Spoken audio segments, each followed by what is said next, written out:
Today I've got a surprise for us, ladies and gentlemen. We have got a former world #1 and a short game expert, Mr. Luke Donald. Thank you for coming on the channel and giving everyone some tips. No worries. Pleasure to have you. So we're going to go through 5 shots today. Okay. Stick around right to the end to get probably the best advice, I would say, in the short game area from a man who holds an incredible record. But we're going to start it off with a pitch. So for the viewers at home, Luke, what should people be doing when they are pitching? What's sort of a few easy tips that they could take away from today?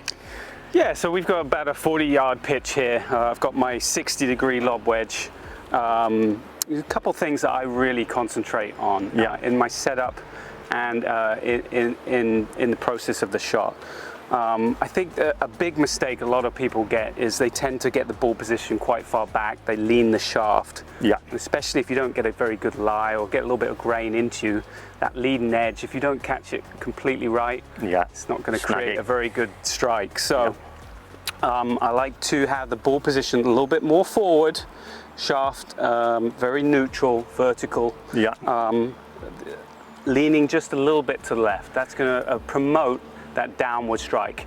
Still got 60 degrees here, so you need to still hit down on it. You don't need to try and lift it up, okay? Big common error, isn't it? Everyone tries to lift it up in the air. You've got plenty of loft here. You actually want to hit down on it. Okay. And then I really think about having a very, what I would call a neutral swing path. Okay, so not chopping across it too much. Not too much across it, and I probably see almost the opposite. You know, people get a little bit too far inside. So what I mean by neutral is when I set up like this with the shaft vertical, and if I was just to take an arm swing back here, if I was to rotate my body back 90 degrees and put it down, I'm going to be in the same position. Okay, so if I was too far out, it's not going to look right. I'm way too far in, which a lot of people would do. They get this in and shut.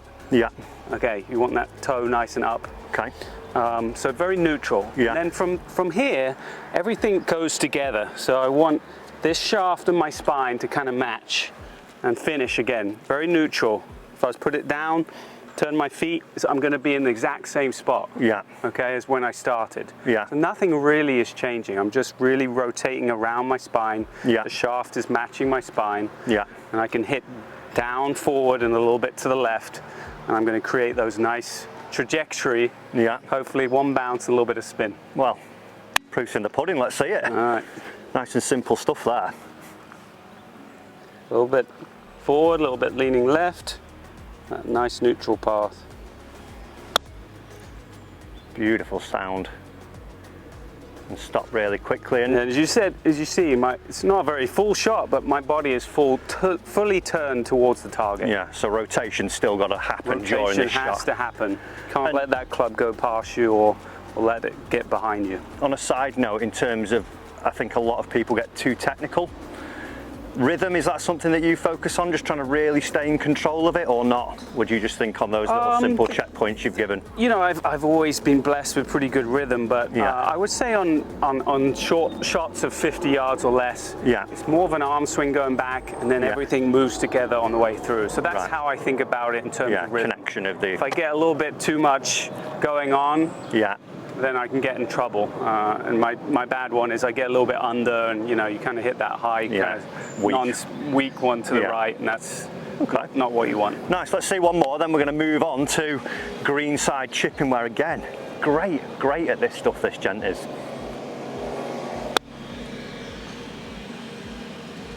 Such a nice sound, so crisp as well. I'll give you that one, that's close. Thank you. Right, let's move over and see some short chips close to the green. Okay, so we're going to move on to greenside chips and get a little bit more information from Luke on how to play these shots. Again, one that I think for the viewer at home, lots of shots could be saved with just simple little things they could do here.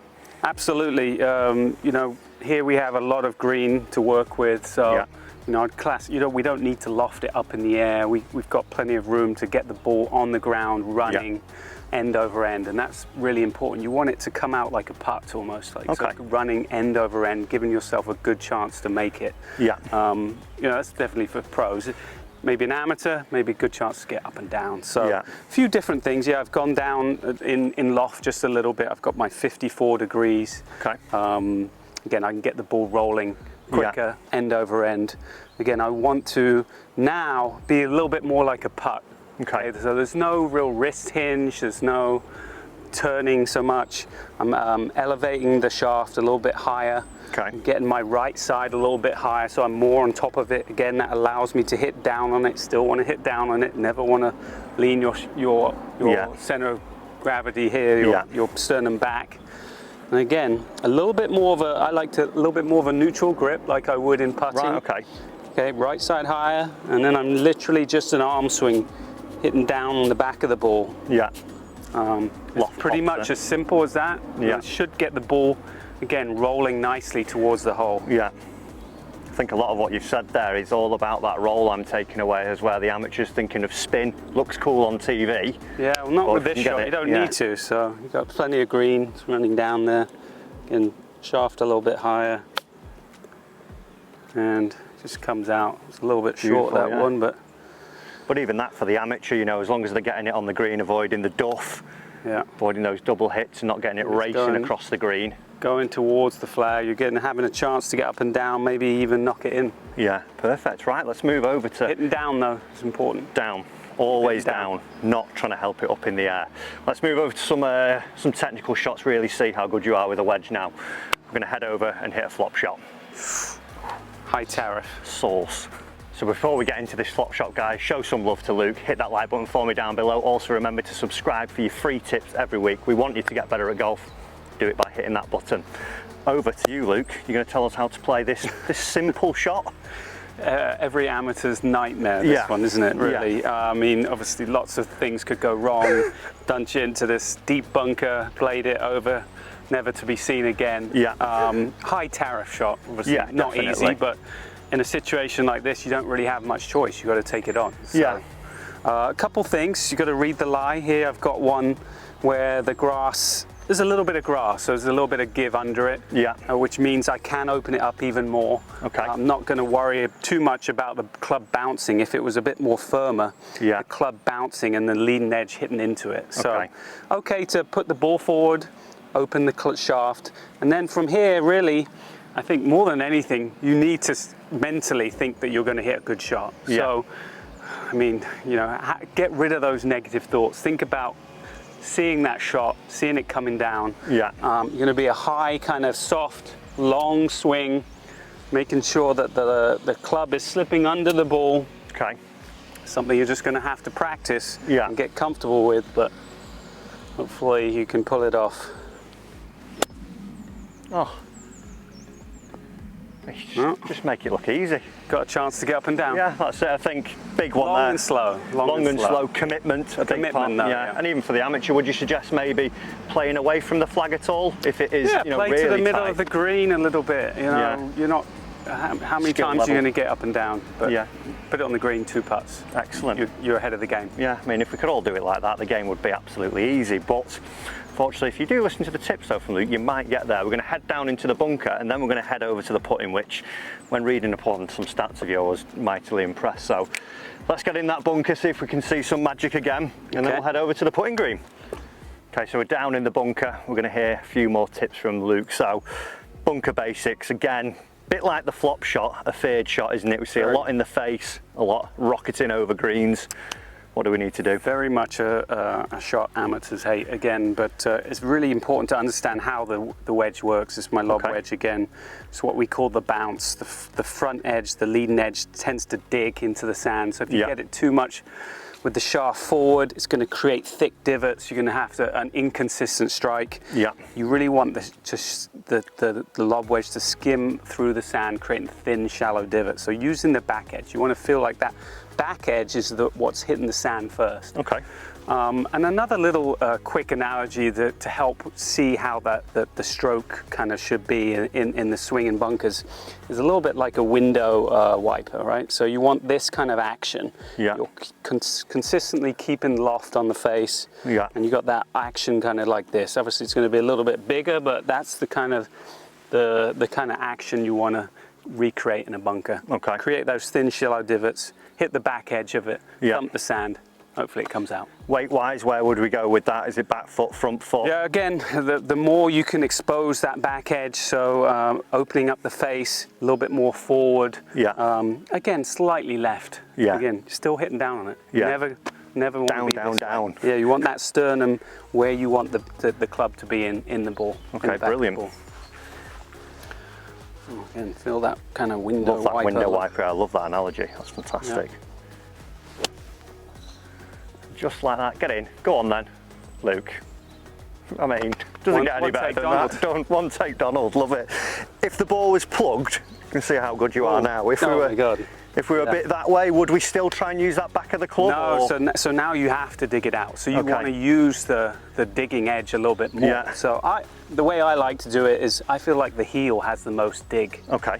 So I get my hands really low. Yeah. And again, I'm going to try and chop it down, create that thick divot now. Still hitting down. It's going to pop out, but it's still going to release. Yeah. You just know you can't spin it as much, but it's pretty tough. But yeah, I'm trying to really accentuate hitting down on it, hit it pretty hard. It's going to come out, but again, you just can't really control the spin. Yeah, poor lie. It's not going to be expectations, isn't it, where it's going to go to? But one take Donald there, straight in the hole. Let's move up to the final part, the putting, and get a little bit of advice from Luke on there. So final tip, guys, we're going to get some putting tips, and Luke himself actually went 483 holes without a 3-putt. Now, I know you watching at home would think, oh my God, I try and not have one every 9 holes is my attempt at the minute. I had 6 last week in the tournament, so it wasn't Forget about that. Forget about that. We'll remember the good ones. Exactly. What led you to that record? What was it? You say a bit of speed control would be the first thing? Yeah, speed control, and I think the best thing is learning how to, proper acceleration to the ball, getting the correct strike. If you strike the ball correctly every time, you're going to, not leave yourself those 6, 7, 8 foot the nasty ones. Yeah. If you can get it within that 3 foot distance, we know on tour, we're going to make 99.9% of putts inside 3 feet. So really important to get the speed right and the good strike. And a big mistake I see amateurs make, they think, well, I need to accelerate, so they take it back short and they accelerate like this. Yeah. And that creates a poor strike. Yeah. Most people get it the wrong way around. You actually want to be slightly longer, accelerate to the ball, and almost have a little bit of a shorter stopping into it. Yeah, afterwards. Sometimes the analogy I like is if you had a hammer and a nail. Yeah. If you were trying to get that nail into the wood, you wouldn't go like that, right? Yeah, you would go, and you get that good solid strike on the back of the nail. Yeah, like that. And that creates a lot more efficient swing, a better strike, and you can control the distance better. Yeah, I think it's a funny one, like you say, strike there. A lot of amateurs, when you mention strike to them in putting, won't really think about it, because we think of a poor strike being a fat or a thin, don't we, with an iron. So it's still very, very important in the putting. So if you want to roll one out here and give us a little demo of that. Again, a little bit longer back, make sure I'm accelerating to the ball, and short, tight finish is what you'll see on a lot of tour pros.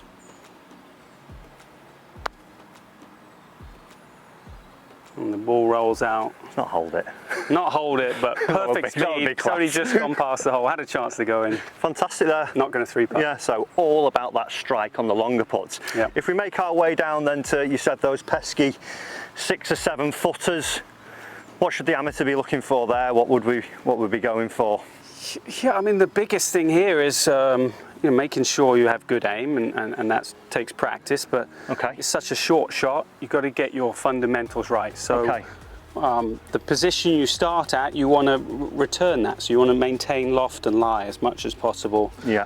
Good neutral setup. I like to tip from the hips, make sure my palms are kind of facing each other. That's going to take the rotation of the club face out. Yeah. It's going to make it more stable. Yeah. Hopefully you can get it started on line, make more of these 6-footers. Perfect. Right, let's see a couple of those. See if you can knock one in. This is to keep the record going. Oh, just turned. God, one more for us. Is that the actual putter as well? I always remember seeing you with a number 7 putter. This is the one I've had since 14, yeah. Right. Since 2014. Wow. I had another one from 06 to 2 putters in that span. Yep. Amazing. Guys, Luke Donald, thank you for that. Cheers. One take Donald, amazing tips there. Go back through them, and if you are getting those tips through, you will start saving shots around the golf course, guys. Big thank you to Luke for coming on. Thanks for watching the video, and I'll see you in your next golf lesson.